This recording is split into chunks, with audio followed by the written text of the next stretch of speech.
Good morning students, welcome in NSKF classes. I hope कि आपने जो हमारा ये सेशन किया था, हमने पहला जो पार्ट्स बनाया था 12 चैप्टर का, ये अपने फंक्शंस बना के देखे होंगे और आपको समझ में भी आए होंगे। अगर कोई भी डाउट है तो प्लीज़ आप राइट डाउन करिए और हमें लिखिए कि ये प्रॉब्लम्स हमें फेस हो रही हैं, तो हम उसको जल्द से जल्द आपके सॉल्यूशन देने की कोशिश करेंगे। ठीक है, तो आप अगर कमेंट करके बताते भी हैं कि आपको सेशन कैसा लगा तो भी बेसिकली बेटर रहेगा हमारे लिए, ताकि हम और भी अच्छी सी वीडियोस को बना सकें।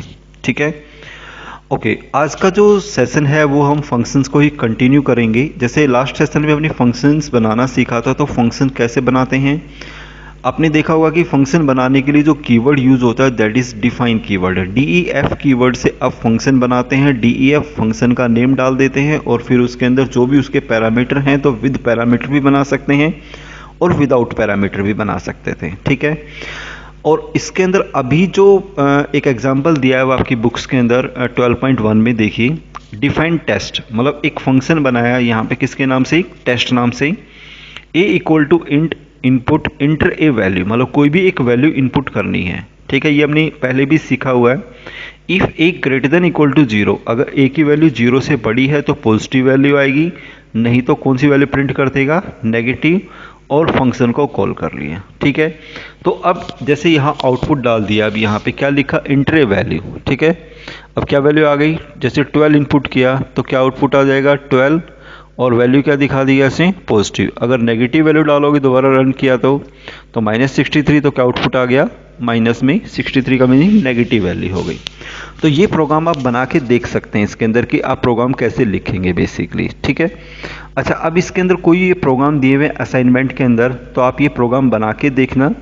इन दैट केस एनी आपको प्रॉब्लम आती है तो प्लीज़ आप अपने टीचर से पूछिए और ये सॉल्व आउट करने की कोशिश कीजिए। ठीक है, नेक्स्ट वन है आर्गुमेंट एंड पैरामीटर, कि आप आर्गुमेंट कैसे डालते हैं इसके अंदर।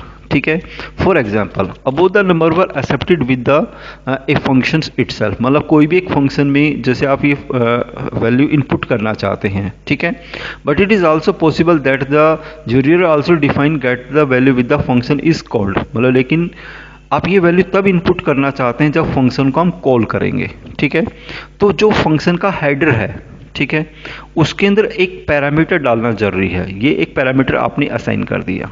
ठीक है, जब भी आप फंक्शन बनाते हैं तो कोई भी एक वेरिएबल असाइन करते हैं फंक्शंस के पार्ट हेडर के अंदर, तो वो पैरामीटर कहलाता है। और जब फंक्शंस को कॉल किया जाता है तो उसके अंदर जो वैल्यू डलती है उसको आर्गुमेंट्स बोलते हैं।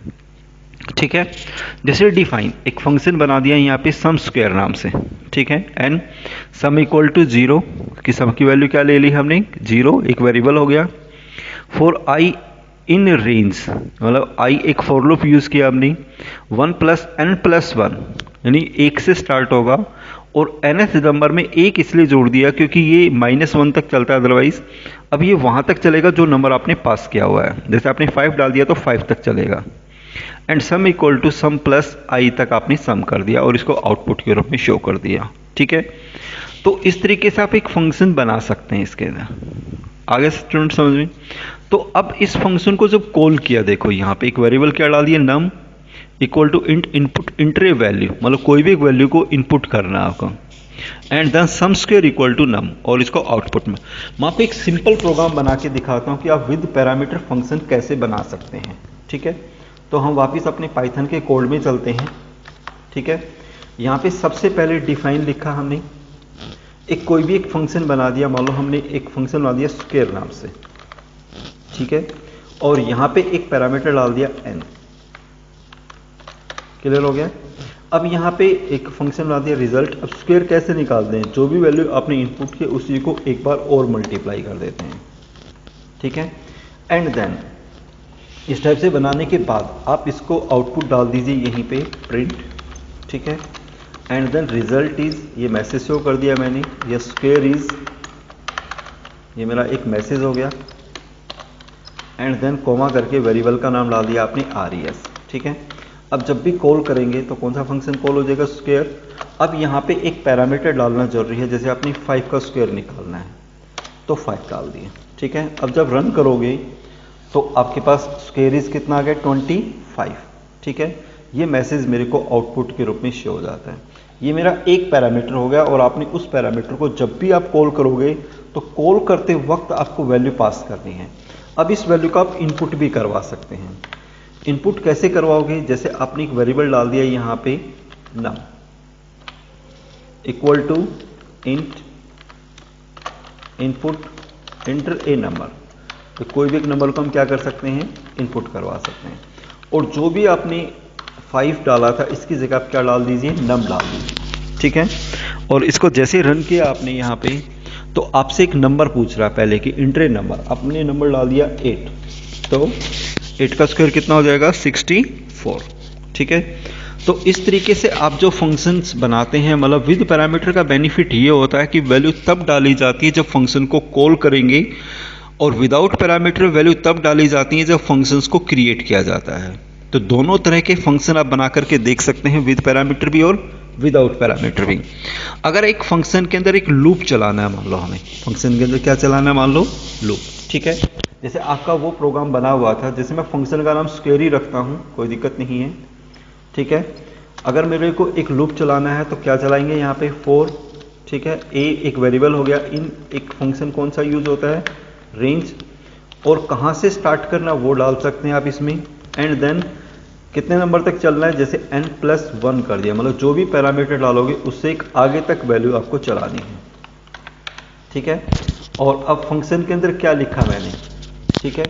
अब यहाँ पे उसका आउटपुट डाल सकते हैं कि आपको जो भी लिखना है। जैसे सम करना है तो एक वेरिएबल पास कर दीजिए, जैसे सम इक्वल टू क्या वैल्यू डाल दी है यहाँ पे? 0। And then assign sum equal to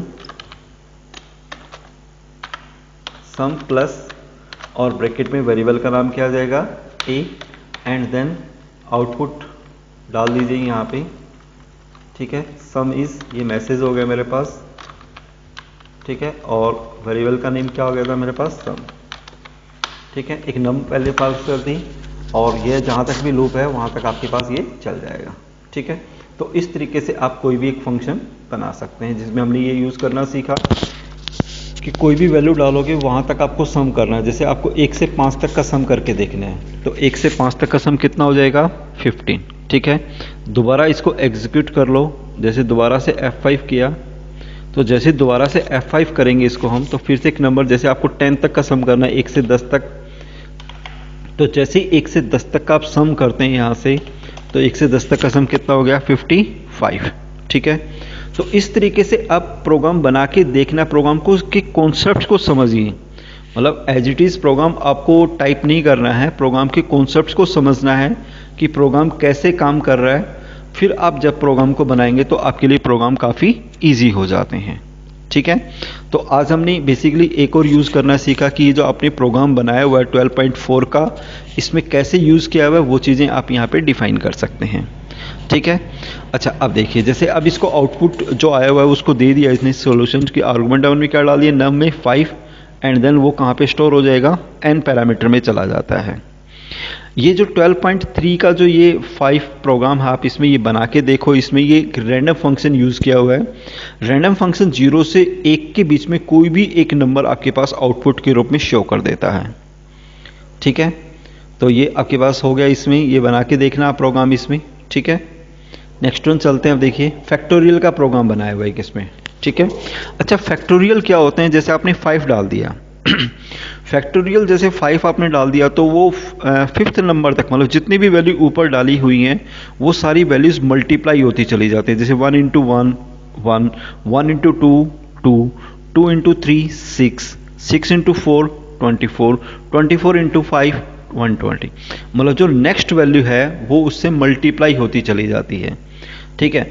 तो इस तरह से जो प्रोग्राम बनाए जाते हैं, ये कौन से प्रोग्राम हो गए? बेसिकली फैक्टोरियल का प्रोग्राम हो गया। प्रोग्राम वही है इसमें जो अभी हमने सम किया है, सम की जैसे ही आप एक प्रोग्राम को यहाँ पे चला सकते हैं कि कहाँ से लेके आपका प्रोग्राम स्टार्ट हो गया, और आप वैल्यूज को क्या कर सकते हैं वहाँ पे मल्टीप्लाई भी कर सकते हैं कि आपकी जो वैल्यूज आएंगी वो मल्टीप्लाई होती रहेंगी, ठीक है। जैसे ये प्रोग्राम मैं बना देता हूँ एक बार वापस वही से, जो अभी हमने प्रोग्राम बनाया था, जैसे स्क्वायर के नाम से हमने एक फंक्शन बनाया था, वही हम ले लेते हैं। सिर्फ यहाँ पे क्या करना है, सम इक्वल टू 1 ले लीजिए, और sum equal to sum into में क्या डाल दिया हमने यहाँ पे? a डाल दिया, ठीक है। तो अगर आप इस टाइप से प्रोग्राम बनाते हैं इसके अंदर, तो ये आपके पास किस टाइप का प्रोग्राम हो जाएगा, फैक्टोरियल का प्रोग्राम बन जाएगा। मैसेज कोई भी डाल दीजिए आप और यहाँ पे इसको रन कर देता हूँ मान लो मैं, ठीक है। अब जैसे आपने 5 डाल दिया यहाँ पे, तो जैसे ही मैंने 5 डाल दिया तो फैक्टोरियल मेरा क्या आ गया, 120, ठीक है। मैसेज आप चेंज कर दीजिए यहाँ पे, जो भी आपको मैसेज डालना है, फैक्टोरियल इज, और आप यहाँ पे वेरिएबल डाल दीजिए। तो आउटपुट में यहाँ जहाँ सम लिखा हुआ है वहाँ सिर्फ फैक्ट लिखा हुआ आ जाएगा, बाकी आपका प्रोग्राम वही रहेगा। जैसे 6 डाल दिया तो 6 का फैक्टोरियल कितना हो जाएगा, 720। देखिए प्रोग्राम वही है सेम। अगर आप देखो तो वहाँ पे उन्होंने बहुत लेंथी प्रोग्राम बनाया हुआ है, लेकिन यहाँ पे अगर आप देखोगे तो वही सेम आर्गूमेंट है, सिर्फ क्योंकि आप किसी भी वैल्यू को अगर 0 से मल्टीप्लाई करते हैं तो वैल्यू 0 हो जाती है, इसलिए हमने 0 की जगह 1 डालना है यहाँ पे, ठीक है। और बाकी यहाँ जहाँ प्लस कर रहे थे वहाँ पे मल्टीप्लाई सिंबल डाल दो, फैक्टोरियल आ गया आपके पास, ठीक है। तो ठीक है स्टूडेंट्स, तो ये प्रोग्राम आप यहाँ तक बना करके देख सकते हैं, तो आपको मे बी ईजी लगा होगा, ठीक है। ये फैक्टोरियल को समझाया हुआ उसने कि फैक्टोरियल कैसे निकालते हैं, ठीक है।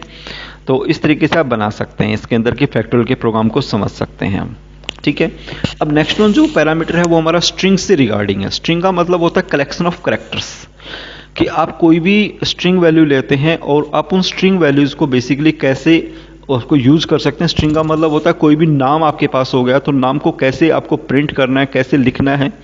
जैसे यहाँ पे देखिए एक फंक्शन बना है डिफाइन फुल नेम के नाम से, 2 पैरामीटर डाल दिए, फर्स्ट और last. Full name equal to first plus और सेकेंड नेम डाल दिया आपने लास्ट, ठीक है। और प्रिंट करके आपका नाम प्रिंट हो गया। जस्ट दोनों वैल्यू को इनपुट किया हमने और प्रिंट कर दिया, और कुछ नहीं, सिंपल जो हमने पहले प्रोग्राम बनाया था वही सेम प्रोग्राम है। अब देखिए कैसे बनाते हैं, ठीक है। जैसे यहाँ पे आ गए, जैसे मान लो डिफाइन करके एक प्रोग्राम अपने वही ले लेता हूँ, मान लो फुल नेम के नाम से ही 2 पैरामीटर डाल दो, फर्स्ट नेम एंड कॉमा करके लास्ट नेम डाल दिया मान लो हमने, ठीक है। एंड देन क्या करना है, यहाँ पे प्रिंट कर दीजिए, जस्ट ओनली, कुछ नहीं करना। और यहाँ पे फर्स्ट नेम को प्रिंट कर दीजिए पहले, ठीक है, फिर डबल कोट्स में कॉमा लगा दो एंड देन फिर प्रिंट करके और लास्ट नेम को आप आउटपुट के रूप में डाल सकते हैं। अगर आपको मैसेज भी पास करना है तो मैसेज भी डाल दीजिए, जैसे नेम इज़, ये डबल कोट्स में ले लेना। कोई भी मैसेज जो पास कर रहे हैं वो किस में आ जाएगा, डबल कोट्स में, ठीक है। कॉमा लगा दीजिए, यहाँ पे फर्स्ट नेम आ जाएगा, बीच में स्पेस डालना, स्पेस डाल दीजिए। जस्ट ये फंक्शन हो गया मेरा।